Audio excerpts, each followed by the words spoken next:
Interesting changes. PowerPointer. I should learn how to do that. We'll learn how to do it the way that most people do it. Which is, we'll put everything on the PowerPoint. Read it. See, that's why I don't use it. If you're gonna do that, use Word. And just- You're all set. We're ready? and otherwise, it should be no more than 5 words. I'm actually gonna go last. But if it's easy, but I don't. So, think the other ones are- Mark, can you bring mine up? Oh, I don't think you had one. I just have this. Oh. A lot of those. Why? The what? A lot of the comma, replace the comma. Time to share yours. It's like a Yep. Yiddish dish, with chicken sausage and Brussels sprouts, like chopped up, love Brussels sprouts. From Brussels sprouts. Sorry. I hate this little toolbar thing. It's. I'm gonna just about minimize it, huh? Yep. Okay. you can- All right, we'll go ahead and call to order the work session. We're gonna rearrange the order a little bit, and the pedestrian bridge art update is going to go third. So we're gonna start with police policy update. Hi, Hannah. Excellent, thank you. Hopefully everybody brought their 110 pages with them. The digital version. So as you know, 2-3 times a year, we have policy updates. Lexipol is our policy advisor and manual that we use, and they send out updates for best practices or legislative changes, case law, anything that may impact us. And so we take it to the police advisory board for review, and then we bring it to city council here for review as well, and then approval in city council. So I sent this out, I guess probably a month ago, maybe, for you to review and take a look at, and if there's any questions or concerns. I have no intention of going through all 110 pages, but I wanted to just hit a couple of the highlights that were pretty important, especially when it comes to use of force.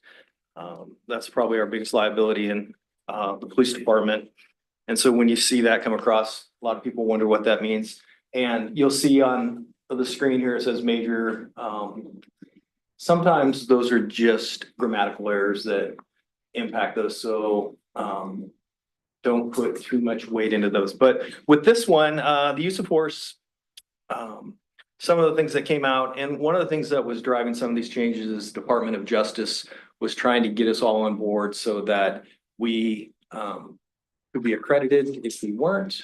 And as you know, we've been accredited for going on 15 years now. So it's a set of standards that the state sets for us to follow, best practices, and every 3 years that's reviewed, and we are then, as long as we're in compliance with the nearly 150 different areas, we get our practices. We are in standing, which is a big deal, because it really addresses use of force, guns, money, and drugs, which are our biggest incidents and downfall in a lot of agencies where evidence is not properly taken care of, gun issues, and we do a fantastic job of that. So I tell you that just because it's a lot of work that goes into it, but I'm proud that we were able to get that every 3 years.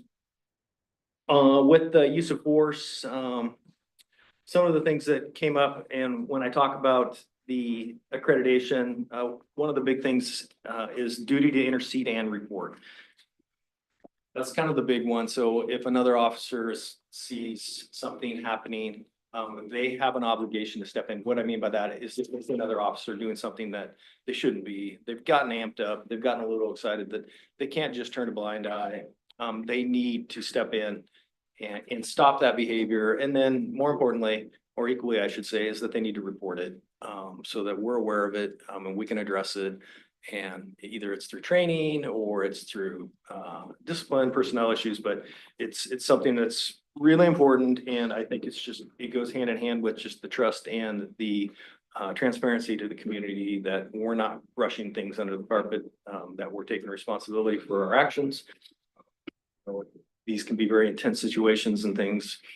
And sometimes people do get amped up, and I think we're obligated to take care of one another in those kind of circumstances. So that's what that's about. Moving vehicles, we're not supposed to shoot them. So that's what that's there for.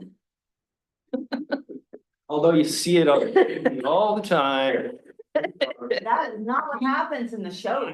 They're the best shot, and the car somehow just flips up and lands on its hood, and it's like amazing. We don't do that. And then probably the other big thing, and this goes hand in hand with the training requirements, is the required annual training. I think, again, that's legislative changes, that's case law, that's mandated federal and state stuff. The federal one, more importantly, is the Prison Rape Elimination Act that we do.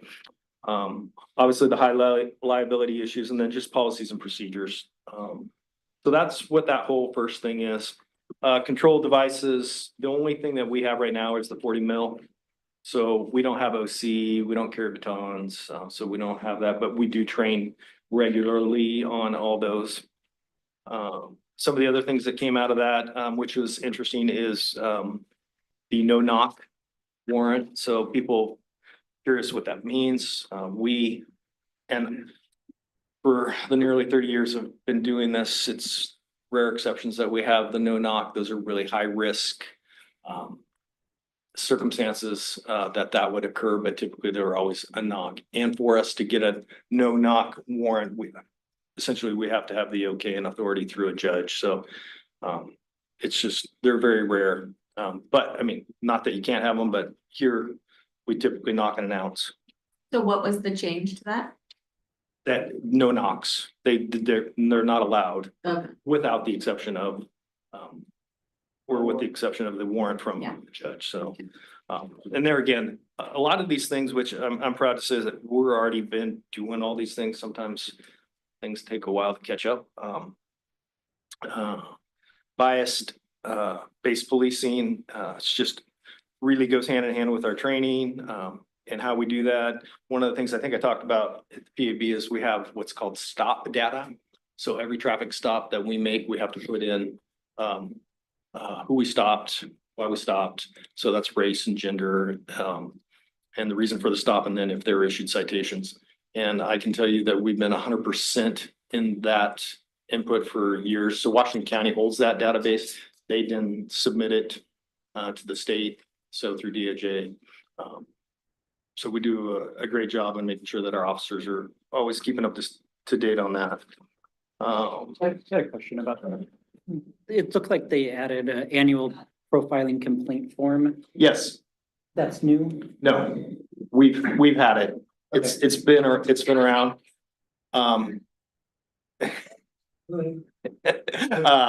around, I think probably in the last 5 years, I think we've gotten one complaint. So it's really rare for us to have it, but we do, if we get it, just as it says in here, we have to document it and then we submit it. It's just something we've been doing. I think it got moved. While I'm turning the pages, were there any hot topics that you had come across that you wanted any more clarification on? Like as you've seen these a lot, there's a lot of grammar, changing some things around chapters, but for the most part, it was pretty straightforward in those changes. Missing persons, vehicle tows. So I think that's another one that's interesting is we typically won't tow anybody unless it's a hazard, unless we can deem it's a hazard. There's pluses and minuses to that, and we're seeing that unfortunately as things have unfolded over the last 4 or 5 years. So a suspended driver, typically we used to tow their cars, but and they know this now. They know that if they drive until they get to a parking lot, that we can't tow their cars. DUIs, we can't tow their cars if they made It's it. private. Yeah, so they know that. And so it's become very challenging. And one of the things that's become challenging is our retail thefts. So it runs rampant here. We arrest said person for theft, And we know that they're also suspended. And as, you know, we write them a citation, well, they get right back in their car and they go to the next retail spot. So they know these games. They will hop from retail spot to retail But spot. once they leave that private property and they're on the road, you can pull them They, over. yes, but they also know that they don't need to stop until they've Get pulled to it. into a safe place. So it's a game of cat and mouse, unfortunately. But that's one of the challenges we have out there. So nothing's changed with that. Like I said, aside from that, I don't know if there were any other major. So we're not allowed to tow them, and that's there? Nope. By law? Yep. That's some sort of state law? It's, yeah, so it's been, yeah, it's definitely been a challenge. So if somebody is pulled over. And they are, they have a suspended license. Or they're DUI, you're not allowed to tow them. In a private park. Unless we can deem that their vehicle is a hazard. So What's the reasoning behind this law? That makes no sense to me. because I think there was an impact financially to people, because what happens is People who if, are breaking the law. And driving without a license or under. Don't worry about their financial impact. yeah, so like if we, for example, if we towed a DUI, it gets towed to a local tow yard. Well, they gotta come back and Makes it hard to drive drunk again. it does. I think that would be the priority of. I'm not gonna argue your point. It's just where things have gotten, because then they have to come and pay to get Yeah. a release, and then they have to go pay to the So tow. we're more, as a society, we're more concerned about their financial difficulties than we are about the safety of innocent people on the road. We're making it easier for the criminals. I'm not arguing with you. No, I understand. No, but yeah, we're making it easier. We feel your frustration. I'm saying what you probably don't want to say or can't say. Counselor, I can just tell you that that was as a result of lawsuits, an attempt to validate those statutes, both in the Court of Appeals and the District Court, both citizen things. Whereas the people who got arrested for the DUI brought the lawsuit. And I don't think either one of those had to do with DUIs. They might have. But the additional rationale is obviously they can't get back in their car and drive again, but if somebody can lawfully drive it away, the impact on the family is much less. Particularly if the car itself isn't a hazard where it's parked. So they could call their brother or something, come pick up my car. Blah, blah, blah. Yeah, unfortunately, the discretion was taken away from us in that instance. To that example, we would probably make those accommodations. We used to call people, we used to try and figure out, okay, who can come take the car, who can drive it? Because it could have been the only family car. But then there are those that just simply don't care. And that is their vehicle and they're gonna be out doing these things. And their car should be towed, but we can't. So yeah, unfortunately, the blanket approach isn't always favorable to us. The one last one I'm gonna bring up is the carotid control hold. So as you know, they used to say the neck choke, so basically cutting off airways was illegal. And if for us to use that, we would have to have gotten to the level of deadly force. Essentially, either I'm choosing to use my handgun or I'm going to choke you, is the equivalency there. They've also included the carotid choke. So you got your two arteries that go down your neck. So if you apply pressure to both of those, you're gonna go out pretty quickly. You'll recover quickly. But they also acknowledge that this is deadly force. So we have to be extremely careful. The challenge to this is if anybody's ever neck around their shoulders holding on, and it's kind of a bummer in the fact that while you're in those intense moments, you have to be consciously thinking about where and what you're doing, which I don't necessarily believe is fair, but that's where we're at. So that was one of the little, or I shouldn't say little, it's a big change. The changes and you're not allowed to use that period, or you have to. You just have to be able to justify. I mean, it's again, you have to justify equally as though it's deadly force. Well, it takes 2 to 3 seconds to get somebody to choke But you out. I think that's one of the reasons why we want to invest in training for your officers.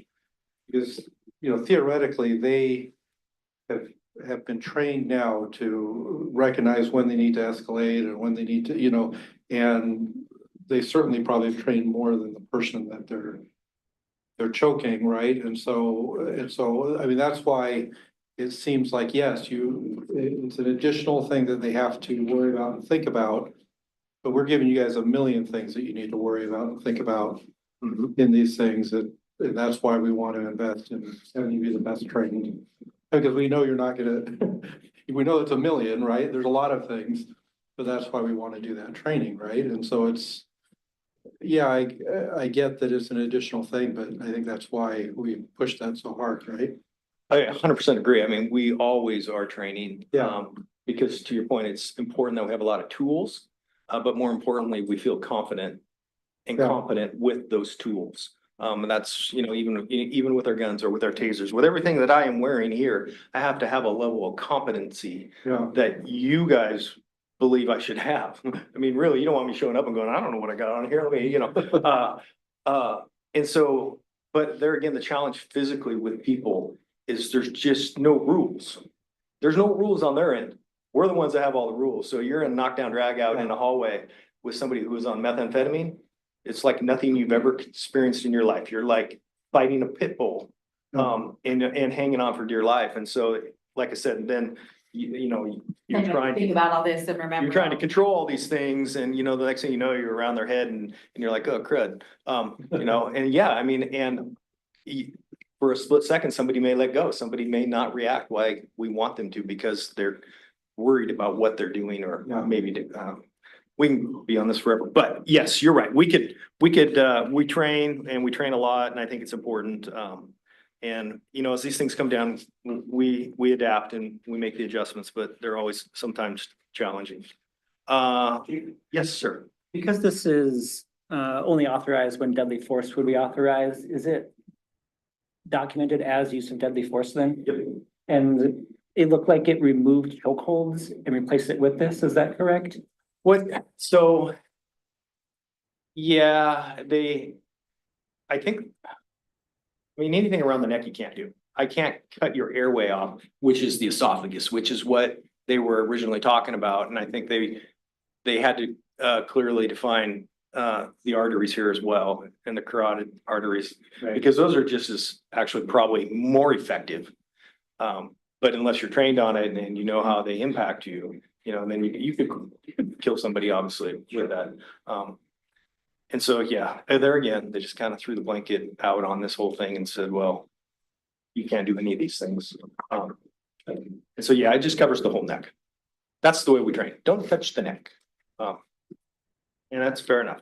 And the exception to that is in a case, in a situation that deadly force is. Yep, justified. Yeah, I mean, yeah, if you believe that you need to apply deadly force, then yeah, it's. Does that include the pressure here that been pushing down? Because you're not allowed to do that one either. Nothing around the neck, Okay. basically. that is our message. Gotcha. If you're gonna grab the neck for any reason. That's very effective. Yeah. Better be able to justify why you did that. It's really effective. And I assume that's pretty rare in our department. Oh, yeah, yeah, and like I said, I mean. We wrestle a lot of people. Onto the ground. I mean, they're rolling all over things, radios, everything's flying. Sometimes you're just trying to grab anything you can to control these people. And there again, you could come up, you know, on their head and on their neck and it's legislation just came down lately as far as putting knees on the backs of people, especially those that have not been, are not a part of a criminal or a crime. Really on the mental health side, you know, because we're dealing with those, because they haven't done anything, but we're having to try and control them. So now we're not allowed to like put our knees on their backs and, yeah, it gets a little dicey out there, but, there again, some of these things, and I believe that Sebastian, you may be able to help me. I think that one's being appealed in the Ninth Circuit Court right now because it kind of got, thrown at us and there again, a blanket approach of you just can't do these things. But there are all sorts of circumstances where it's really important to be able to have that opportunity and ability to do it. So I think there is some Ninth Circuit Court appeals on that. We'll see where it goes. Take a look at it, but a lot of those restrictions mirror the criminal prohibitions for strangulation, which generally refers to prohibiting breathing or regular circulation of the brain, and all of these examples kind of mirror that criminal statute. It's no different than if, so we've never touched the neck, we take somebody into custody, we're on top of them, because obviously the diaphragm can press up and restrict their breathing. So if we're on somebody and we handcuff them, we sit them up right away. We want to make sure airflow is going, you know, medical will come check them out if needed, just to ensure that somebody hasn't, has the ability to breathe. And your hands behind your back and somebody on you, it can restrict that. So that's why we work quickly to make sure that we get people in the right positions after those kind of incidences. I think those are really the big ones. The rest of it, if you got to read all this fun stuff, was just some of the crime reporting, which we all do. Missing persons and how we respond to those and who we report to. That's all up there. So I brought this up just in case there was anything that you wanted specifically to take a look at. Or have a conversation about, but otherwise I think it looks pretty straightforward.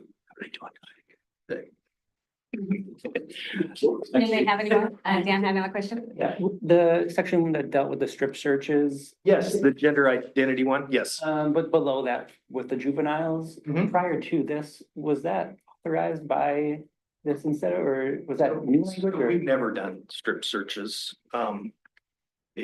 Everything is typically done at the jail. I mean, it'd have to be a real extreme circumstance where we believe there was just something dangerous.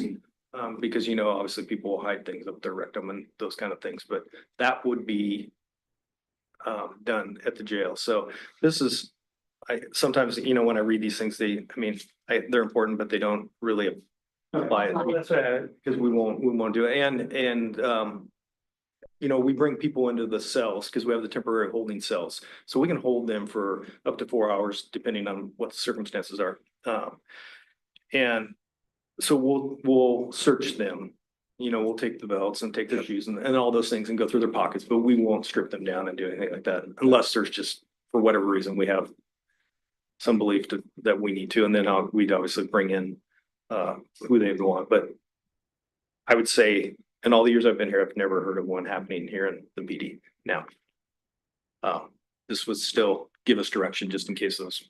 To search or pat down or clear a female, you try to get. Female, yeah. What if you don't have one available? Then you typically have another officer, and that's the other nice thing about body worn cameras.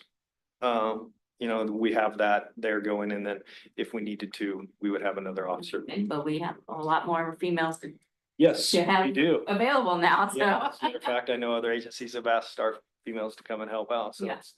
yeah, it's been nice. Yeah, because we have two working the road. Sorry, yeah.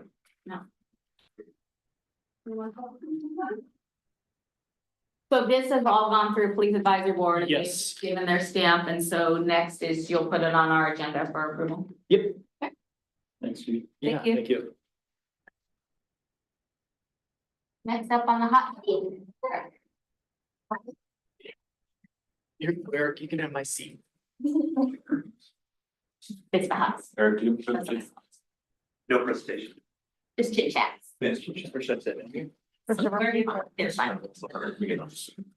All right, next on the agenda is Sherwood West update. Eric? Thank you, Council President.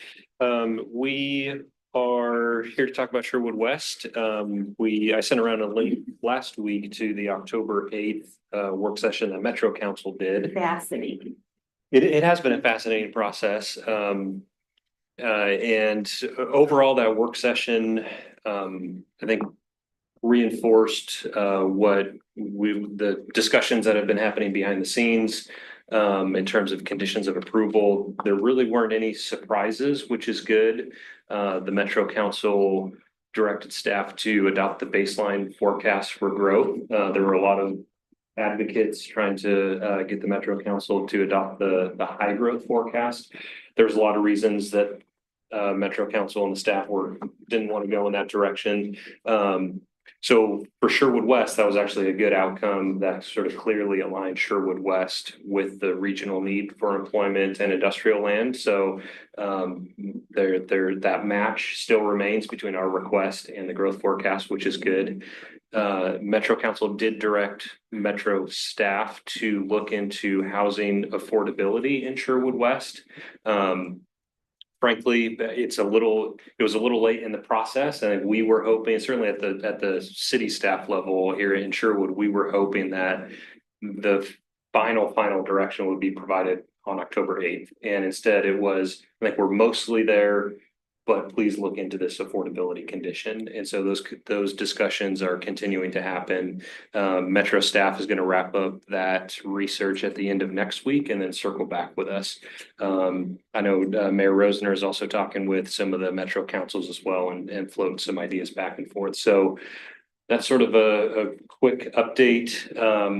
The other thing I'll mention, Senate Bill 4, which is it was a bill passed last session that allows the governor to pass an executive order to expand the urban growth boundary. It looks like the governor may pull on that authority by the end of this year. She has to by the end of this year. And so the area would be in Hillsborough, about 375 acres for industrial land for advanced manufacturing, basically semiconductor microchip industry. And so we are paying close attention to that. Metro staff is paying very close attention to that. We had a meeting with them today. In Sherwood staff's opinion, even if the governor were to use that authority by the end of the year, there's still a need for Sherwood West. And I think that's what we are advocating for. And I mean that, I'm not just saying that because Sherwood's position, if Hillsborough expands the boundary for what would be like a research center for semiconductors, really big investment through the Federal CHIPS Act, that's going to reinforce Oregon, Portland regions, it's going to just really double down on this region, this state being sort of epicenter of, semiconductor research and production. And that would drive more of a demand for those spin-off companies that are more appropriate for Sherwood. So, and even if it doesn't happen, I think if the SB4 doesn't happen, I think there's still plenty of need for industrial land in Sherwood regardless. I think it's just going to drive the need further. Why did Hillsborough ask for an expansion? I don't know. They did an expansion in 2018. They didn't do a concept plan this year. I think when SB4 was being drafted, it was because the CHIPS Act, Federal CHIPS Act had passed, and there was a very clear understanding that the current UGB system wouldn't be able to, had to move fast. And so I think they saw and see an opportunity as soon as the Federal CHIPS Act passed, they saw an opportunity. And I think it was probably too late to do a full concept plan at that point. Presumably they're working with Hillsborough on this.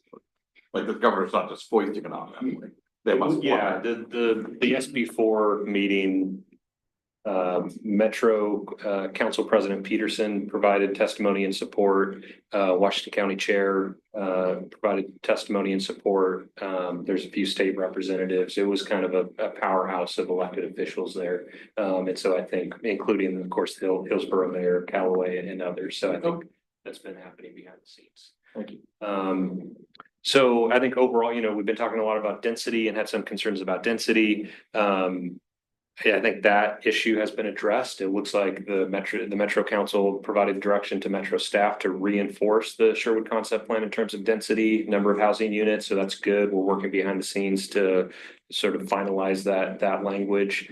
Other conditions that we're likely looking at around community engagement, broad-based community engagement, sort of really basic conditions related to Title 13, which is their riparian and upland habitat, environmental inventory, things like that I think we expected. So I think for us, what we need to pay attention to is the affordability condition of approval. And then, really just keep a close eye on things. November 21st is when the first reading is. We fully suspect, based on how things have been going, there's been some interest groups that, have been very public in opposition of Sherwood West. We expect them to show up there and provide testimony in opposition. So we'll just continue to be working with Metro staff. We're on the same page right now, just supporting them and drafting findings that are defensible. Is there a work session in between now and then where they're bringing back the affordability information? I don't think there's gonna be another work session. So how are they getting that information to their council? Just sending it to them? I mean, they don't have a public meeting, they can't. They're not planning a public meeting as far as I know. I think they will, they'll have their own method of communication between staff and the elected officials. And so I think right now there's trust between the Metro Council and staff that staff to staff, we are working together. We have these fleshed out. Metro Council is okay with that. And so they'll sort of come forward kind of at the end. So we'll see those when the public meeting notice goes out. For this council, I think we're very close to being able to share those with you as well. Mayor Rosner has seen them and we've been working with them on those a little bit. I don't think. But the official final versions, when they would be the first reading. The latest date that they would be made public is 1 week ahead of that November 1st, so November 14th, but ideally before that. Yeah. They could So always change. Once you know what they are, I mean, you guys can send them out to council and communication. Yeah, I think once we're sort of and I think we're really close to that. They were changing much more frequently, much more broadly, and now we're really starting to zero in on them. So I think they're at a point. Yeah, I think that I conveyed at the last meeting for them, and I kind of heard it from some of them as well, that we're all for affordability. One of the biggest problems is, some developer's gonna buy a plot for $100,000, they're gonna pay $100,000 for an STC, right? So they're already 200 grand in it before they've even put a shovel in the ground. And we don't have the money to absorb that kind of infrastructure. We can't just waive the STCs, we can't, there's a lot of roads and pipes and everything that needs to be built out there. And so we're gonna need, and by the way, we're gonna be creative about it. That's part of, I think, gonna be one of my goals for this next work session is to figure out how to be creative about it. But unfortunately, the common denominator in all of the creative solutions I've seen has been some money to make it more affordable, right? And so whether you do land trust, whether you do, owner equity and small homes and all of this stuff, it all boils down to Somebody still has to pay for it. somebody has to have a big bucket of money. And Sherwood just doesn't have that. And so we'd like to make it affordable. The school district meeting, I'll talk about it here in a little bit, but there's 60 students less this year and their kindergarten classes are alarmingly small. And so we're gonna have this problem if we can't have, it's hard enough to to train our kids to move back, and get their own home near us, but it's gonna be even doubly hard if it's a $700,000 house. Yeah, and that goes back to the comments that were raised really eloquently by other jurisdictions during this process where the conditions were kind of raised mainly at MTAC. And it was pretty clear across the board that there was a lot of concern and pushback from local jurisdictions advising Metro not to impose affordability conditions of approval without funding. Yeah. To your point that, Right. and I mentioned this before, but Beaverton said it, and Beaverton about 100,000 now, they said that, and they have been successful in delivering regulated affordable housing, but they said they could not have done it even at that size city with their budget without very, significant funding from Metro and other bonds. So I think the Metro Council has heard that, certainly Metro staff has. There was some varying comments at the October 8th work session. What I heard sort of most loudly, clearly was that the affordability plan for Sherwood West and this research should be market rate affordable. meaning, not regulated, subsidized. affordable. I was gonna say, we're not necessarily But- talking about section eight. Yeah. Right. Yeah. Yeah, in fact, that's not even it at all. It's literally like, we have to adjust our design standards or our setbacks or something so that we can say, hey, for this zoning, you can get into a house for $200,000 or $300,000 versus, About 230,000. Very, very difficult. to That's do. not Anyway, Very, they're very doing it in difficult to do. Medford, they're doing it in other cities in our state. Through land trusts and stuff like that, where, again, there's ways to Cost of be. land. That would be, if you're doing with land trust, that would have, maybe not government assistance, but that would be some type of sort of other, that'd still be If the non-market. condition is the market rate affordable, Yeah, and that's gonna be a whole nother conversation. We have another topic to. I don't know, we as a council have to align on what our goals are, Yes. because we have not aligned on this We topic. haven't had that conversation. True. And we'll need to. So right now in the concept plan, where I think there would be potential alignment between the direction that Metro Council provided and where Sherwood West is. As proposed is, we have a lot of middle housing proposed, cottage cluster, high density proposed, and so how do we deliver that first? As opposed to the traditional single family that we typically get into. Yeah, there was one counselor who wanted to ensure we were doing high density first prior to other. Yeah, and so, there's a lot of moving parts there. It's not necessary, it's not simple. You gotta look at infrastructure, what zones we have in which locations, where the infrastructure is there a match between those two? Can we change the plan to get middle housing in first? I think there's options. But what I took away was seems like the strongest direction was how do we encourage market rate affordable or more affordable first?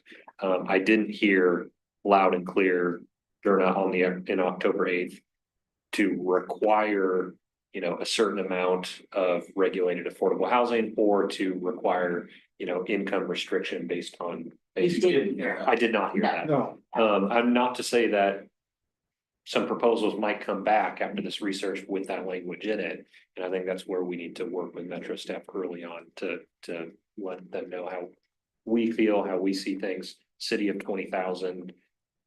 Oftentimes, these types of subsidies come from the general fund. They can be really difficult to fund long-term, there's a lot of issues. So I think there's if that comes back, there's a lot of conversations to be had, but it's not what I heard from that work session.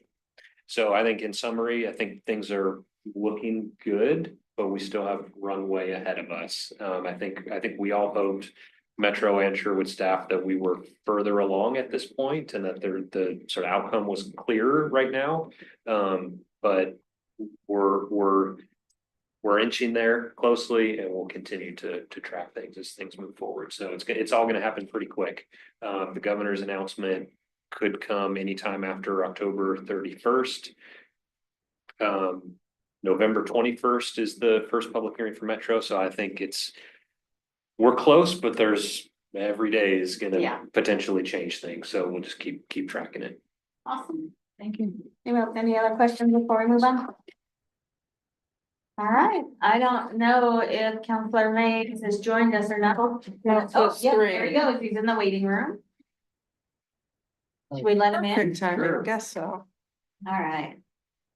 Counselor Mays, you with us? Sometime. Our next work session is the pedestrian bridge art update, Kristen Schweitzer and Shanna Hall. So just while we're getting the presentation set up, we've been thrilled to be working with an artist to help design the wall, if you will, 50-foot wall in front of the YMCA right on that corner. So we have a couple different designs and a presentation to walk through. I don't know if there's anything else you want to share while we're pulling it up about Vicky? Yeah, Oh, here we go, we're getting close. we were thrilled talking to colleagues at City of Hillsborough and City of Beaverton to find this fabulous artist who is based in the Pacific Northwest, which was important to us, although she works all over the nation. And her specialty is concrete work, steel work, lighting design, and gateways to areas. So we're thrilled to find her and have her design for us. And just as we get started, I'll also add, last week, the Cultural Arts Commission held a special meeting to take a look at this. So what we're presenting to you this evening is their recommendation for consideration. So they really looked at quite a few designs. It was in many, many different forms. So they narrowed it down and have a recommendation for you this evening. Awesome. Is this how I go ahead? Yeah. Or we can use. I'm gonna hit the wrong button. All right, so this is, I feel like the first one. We need to click on the presentation first, Oh, on the present, just on the. oh, just right here. Whoops. We can just do it this way. Oh, we gotta go back up. Yeah. There we All go. right. Woohoo, sorry. So this is of course the Sherwood East approach that you will see as you drive down 99W. And these are just some, I know you all know this, but just reminders for us visual learners where it will be and what the wall would look like as a plain piece of concrete. You might notice where the red. Yeah, it's gonna help us. Yes. I'm afraid if I Thank you, touch it, we'll Counselor go. Bass. I know We there's don't a have way see to the get head. rid. Okay, the pictures are the most important part. to- That is true. Okay. So if you'll notice, with just the plain unadorned wall, there is a little, kind of a chain link fence moment above that, and that is there to be utilized as a safety because of course the stairs go up. So, this is what we gave Vicky Scurry, the artist, to work with and, engage with. Doesn't feel like I'm productive. Okay. This is And just again, another- this is more pictures. You know what it looks like. We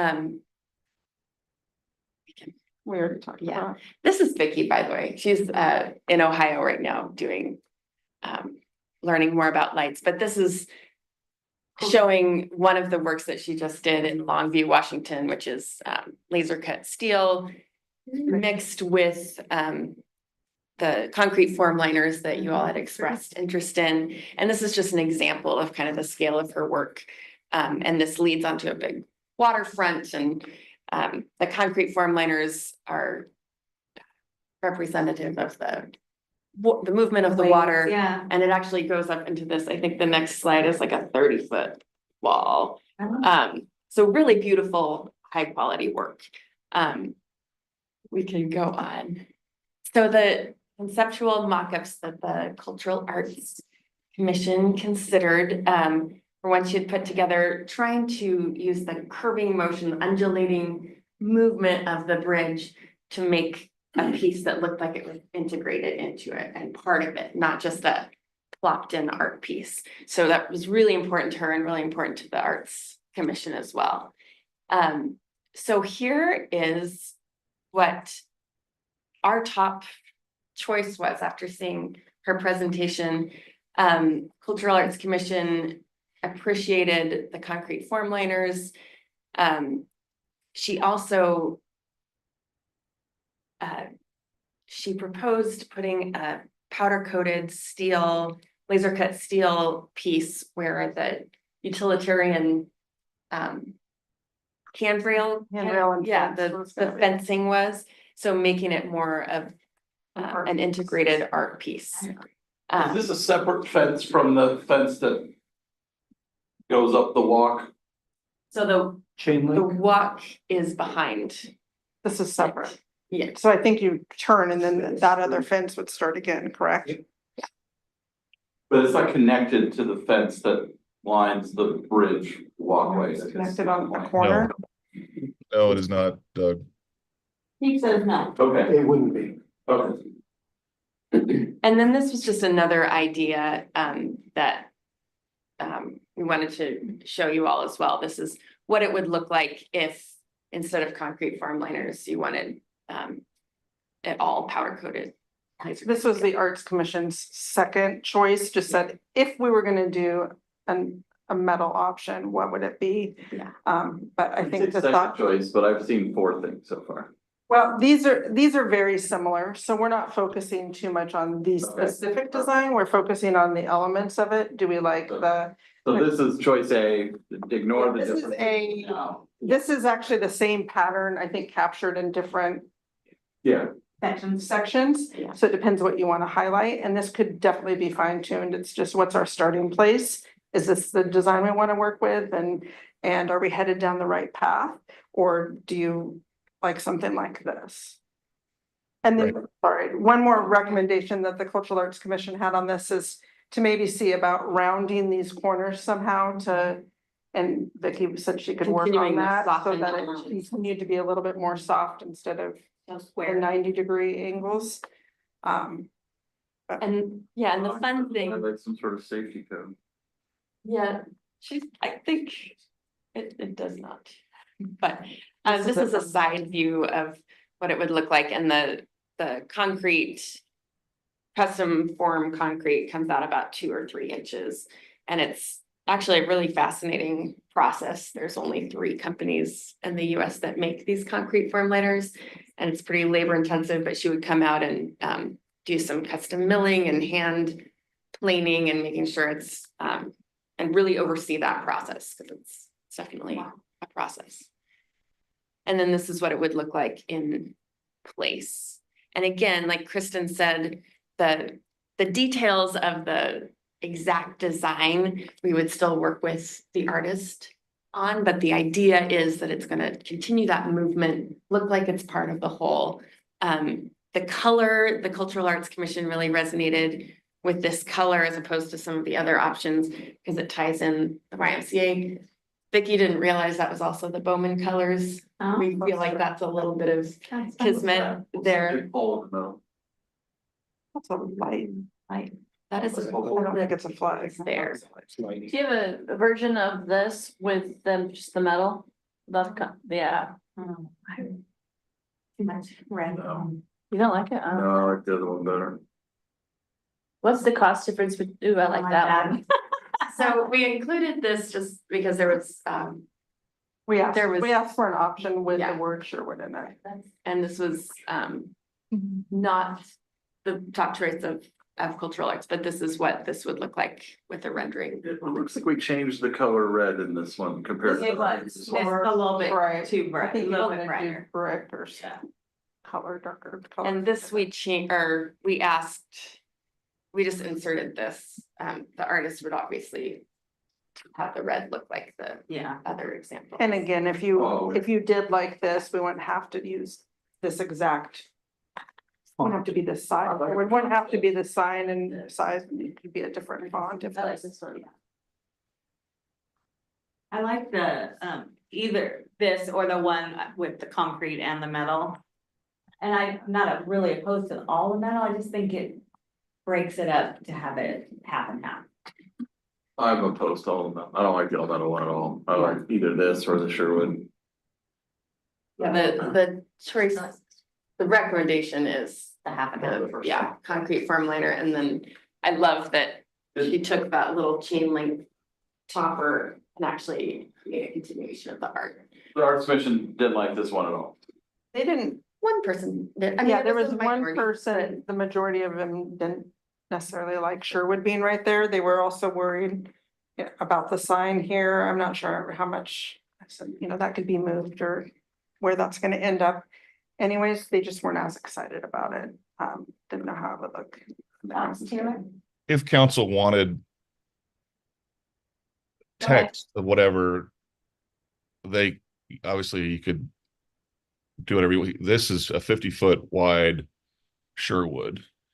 You could make it smaller, you could do something different if there was a desire to go in that direction versus the recommendation. Yeah, you can do like 3 panels, it's 5 panels total, you do like 3 panels of Sherwood and then the end panels each being more of the design or something like that, makes it up a little bit. That would be interesting to see. Yeah. To make Make sure. sure we we're do smaller and then at the end two the little waves, waves. yeah. So, yeah, my feeling, I don't love I like having a big sign there. I think that this bridge is going to be, if we're gonna lean into the gateway of wine country, this is this should be a part of our new logo. It should be a part of T-shirts. It should be, and I do worry a little bit on the design. While it's pretty, I don't know that it's, I don't know that it comes across really as, I don't know, I used the term Instagrammable before, or like, it looks like a climbing wall a little bit if you go back to.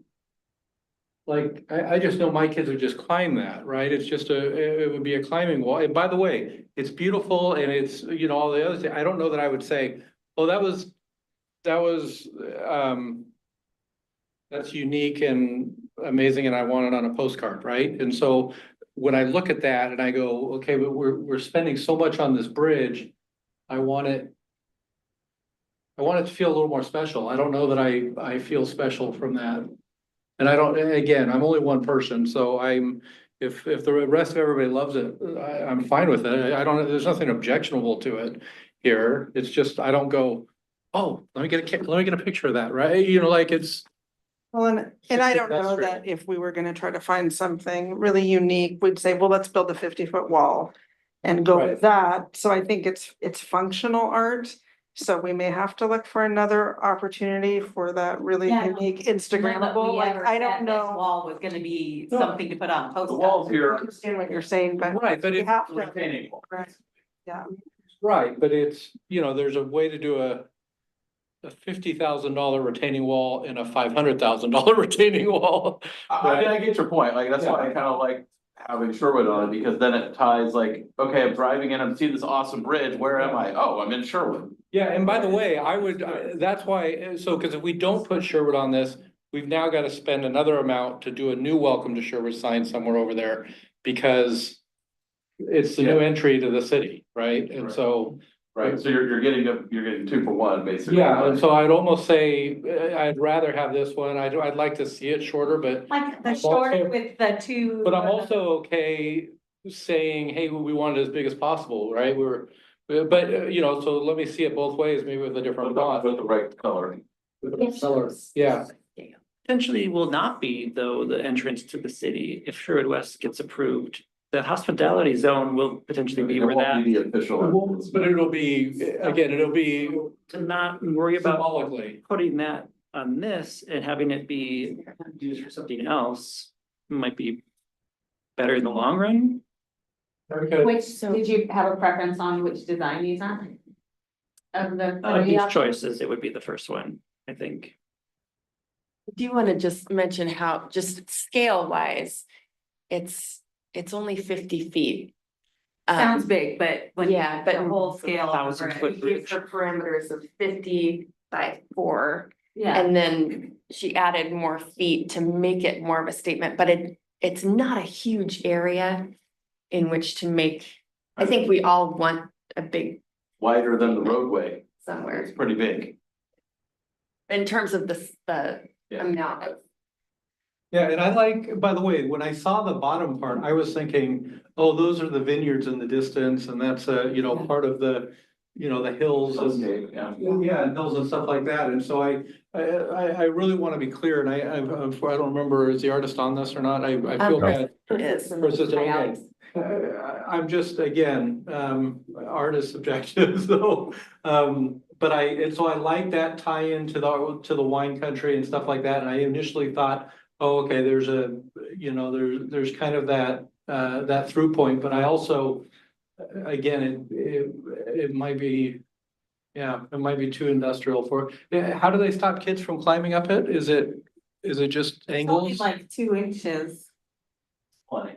Yeah, I was gonna say, and then it's cut out of holes once you get above 3 feet or whatever. I think It is only 5 feet high as well. Oh, that's true, that's true.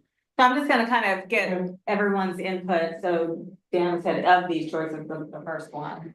So, I like the first one, but I also like the idea of incorporating Sherwood, so kind of torn between those two, do not care for the second one.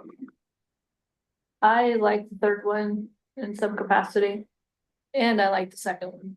what was the name? So, I like the third one with the name. I like the second one with all the metal. I'm not necessarily a fan of this one. Keith? Counselor Mays? Yep, I I'm a fan of having Sherwood on there in some size, in some sort of language, with other art. The comment, I think, from Council Giles on making sure that the fence part, the metal part on the top isn't climbable, or if there's any concerns, we address those concerns. I'm not a fan of two of all, unless we got a version of it where it was with lettering of whatever message you wanted to have, be it Sherwood or something, as as an alternative to kind of look at. If people are we're interested with the branding, then that would be the kind of a thing where you could put the bottom in some fashion today, and then if we agreed on some sort of branding, you could replace a panel or two down the road, if it was metal. But yeah, my preference is probably some version of 3, and then followed by the preferred choice of Arts Commission. So what I'm hearing is 1 and 3 majority, and wondering if we can see a version of 3 that incorporates 1, like maybe Sherwood in 3 panels with the weight, something like that. Can I suggest also one additional thing though, is because we all, I think we kind of liked 1. Can you do a standalone thing that would be just a Sherwood sign with the same style that we could maybe look at for, maybe that goes in the very middle, right? Or again, In the median, yeah. and it just matches or ties back to that design. I don't know that it has to be right here, because Counselor has brought up a good point, is we don't have the logo yet. We've all talked about potentially redoing the logo, but we don't have it yet. Know that I put the logo on the wall anyway, even if. Right, but even so, we don't know if there's a city font or you know what I mean? Like, we haven't had that discussion yet, and so if we say, hey, you know what, let's keep the art, and then but let's see what a tied in Sherwood sign would look like that would be put somewhere else. That might be, Sorry. go ahead. That might be a way to do the number 1 and have a Sherwood sign that matches at some. Another project down Later place later. The other kind of piggybacking off what Councilor May said. If you extended the metal all the way down to the bottom part, was like the Sherwood was cut out of the metal. So the letters were actually the concrete behind it, and then those could actually have texture on them as well. Something like that, or reverse of that or something. I mean, I'll let the artist figure it out, but that might be a way to kind of get a little bit of all 3, 1, 2, and 3 in that version. So it's important, what I'm hearing is it's important to council that the word Sherwood be incorporated. I think we want to see some options with it at least. So I would say most of us are leaning towards 1. Yeah. But if there's an option to incorporate Sherwood name somehow in that similar something. Well, I think this helps, because we know you like the mix of materials, so that alone, helps give us some direction. But you like it within the Sherwood, like. Yeah, so maybe there's some. See what we can come up with. Yeah. Great, Kevin, that correct? I think so. I think that was it. Wow, perfect timing, 6:59. Anything? But I just want to say it is beautiful work. It is, yeah. So- I love that. Anything else for the work session? Otherwise, we will call the work session over, and we will, 5 minutes, we'll start our council meeting.